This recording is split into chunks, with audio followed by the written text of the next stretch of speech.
Olá, sétimo ano, tudo bem com vocês? Eu espero que esteja tudo bem. Eu estou com muita saudade, viu? Não tá sendo fácil ter que ficar desse outro lado, querendo estar na companhia, na melhor companhia, a companhia dos meus alunos. Vamos iniciar então uma nova jornada, a segunda unidade, isso mesmo. E eu quero te fazer uma pergunta, você já bebeu água hoje? Se ainda não bebeu, te dou um tempo. Corre lá, pausa o vídeo, corre lá na cozinha, pega um copo com água, traz pra perto, porque a aula vai começar. E antes de nós iniciarmos, eu quero orar com você, tá bom? Querido Deus, estamos aqui juntos para iniciarmos esse novo estudo. Fala ao nosso coração de maneira poderosa. Esteja bem do ladinho aí dos meus alunos, onde quer que eles estejam.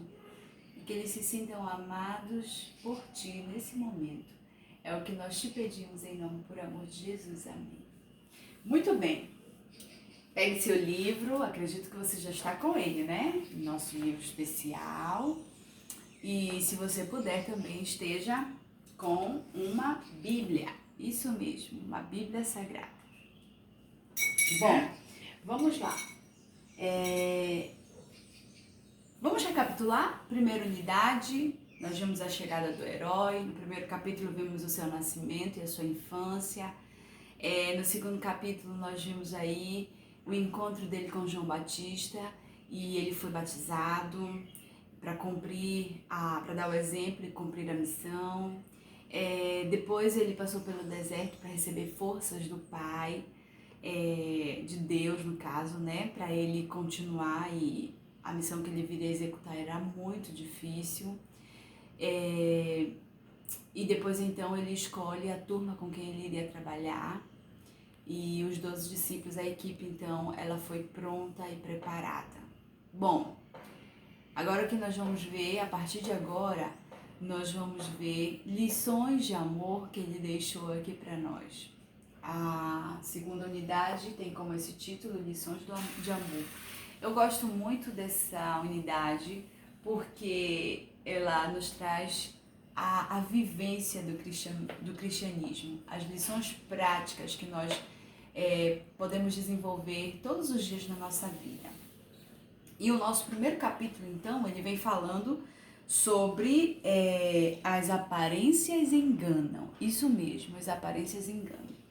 E o texto vem iniciando com uma história muito interessante. Se você depois entrar no YouTube e digitar notícia Marcos Mariano, mecânico Marcos Mariano da Silva, você vai ver, se não me falha a memória, foi o Domingo Espetacular que fez uma reportagem falando então, se não me falha a memória, você pesquise no YouTube e você vai encontrar.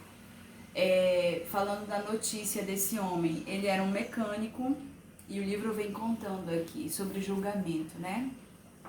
Ele era mecânico e ele foi confundido com um homicida e ele ficou preso por 6 anos. Quando encontraram, né, julgaram o caso, ele foi liberado, só que depois ele andando pela rua, novamente ele foi preso como alguém que estava devendo para a justiça.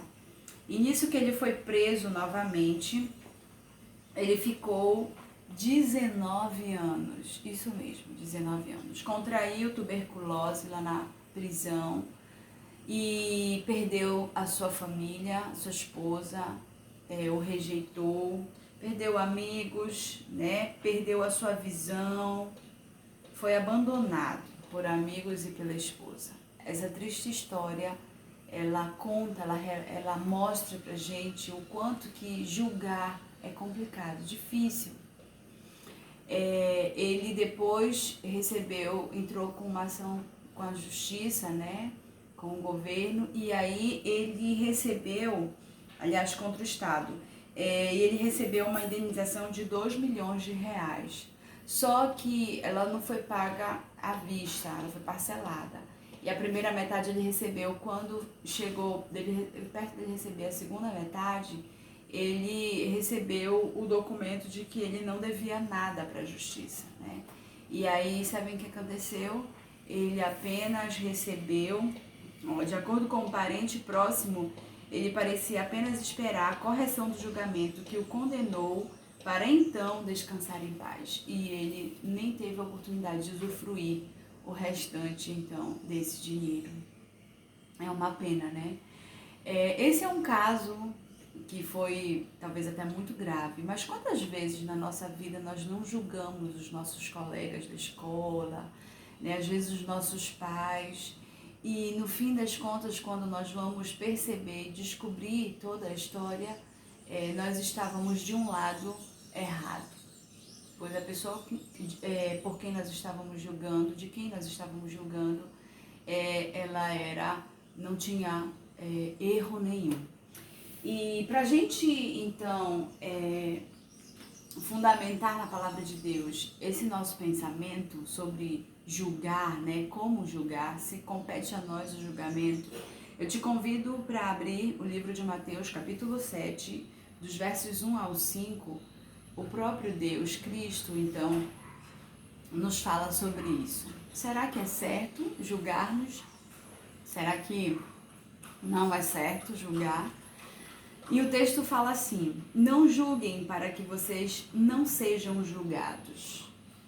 Pois da mesma forma que julgarem, vocês serão julgados, e a mesma medida que usarem também será usada para medir vocês. Por que você repara no cisco que está no olho do seu irmão e não se dá conta na viga que está no seu próprio olho? Como você pode dizer ao seu irmão: deixe-me tirar o cisco do seu olho, quando há uma viga no seu? Hipócrita, tire primeiro a viga do seu olho, e então você verá claramente para tirar o cisco do olho do seu irmão. Não deem o que é sagrado aos cães, nem atirem suas pérolas aos porcos, caso contrário, estes as pisarão, e aqueles, voltando-se contra vocês, os despedaçarão. É muito forte isso que Cristo nos pede, que Jesus nos pede.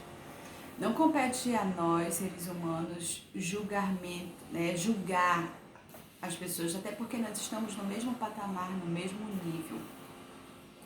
E aí, o nosso livro vem falando algo interessante, né?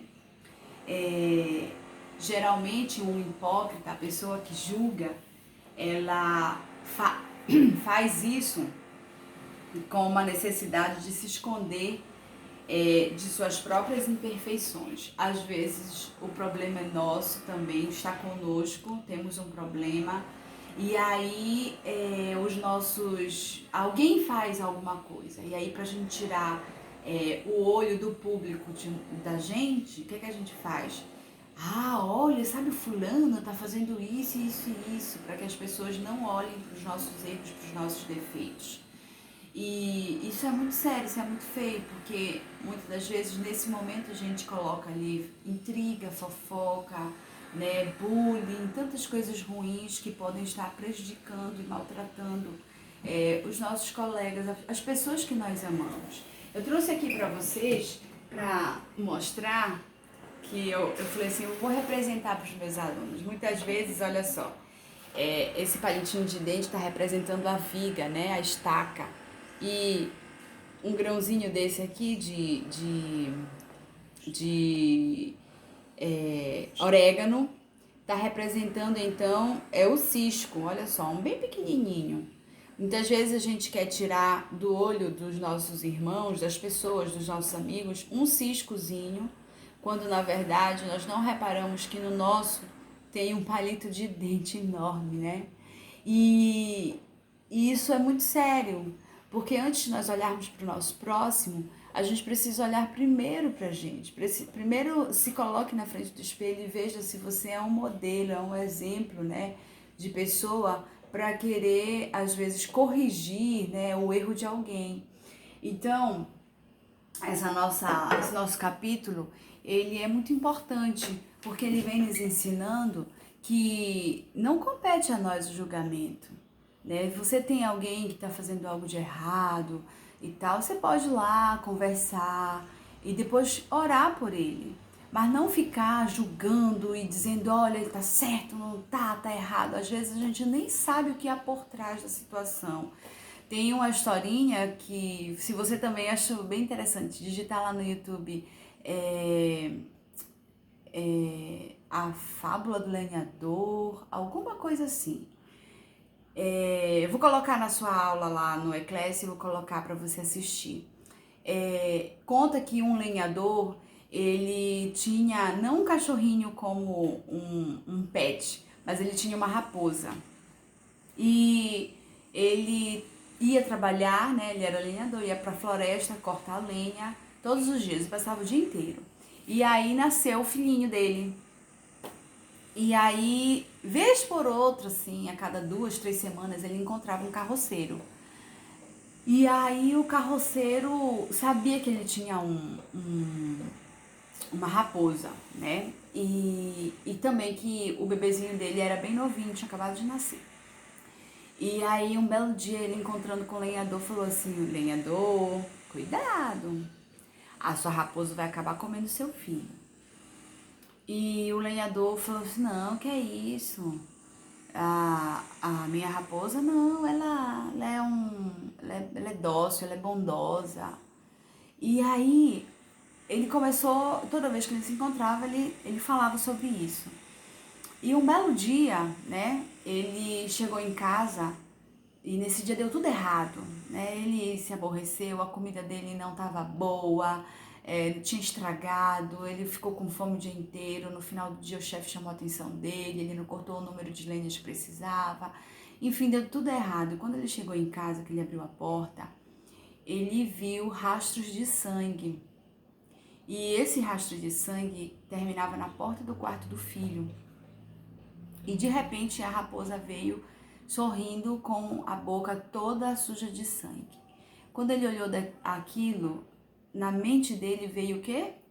Lenhador, a sua raposa vai acabar comendo seu filho. E aí ele não contou conversa, pegou o machado e deu só uma na cabeça da raposa. Correndo, ele foi ao quarto, abriu a porta e quando ele chega, o bebê estava dormindo. E sabe o que estava morto no chão, ao lado do berço? Uma serpente, isso mesmo. Olha só como é perigoso a gente fazer um julgamento e ficar colocando na cabeça das pessoas coisas que nós nem sabemos. Aquele lenhador, aquele carroceiro, ele não convivia ali naquela família. Só que de tanto ele falar, ele inventar algo, que talvez era aquilo que ele imaginava, que ele via, mas não nem tudo aquilo que a gente vê é certo, né? Ele levou ao lenhador a tomar uma decisão que ele se arrependeu depois pro resto da vida. Então, assim, ao invés de você espalhar coisas ruins, né, acerca de pessoas, às vezes de um amigo seu, não faça isso. Ore por essa pessoa, ore, né, e converse com ela. Dê uma oportunidade para ela mudar. Eu tenho certeza que as pessoas precisam disso.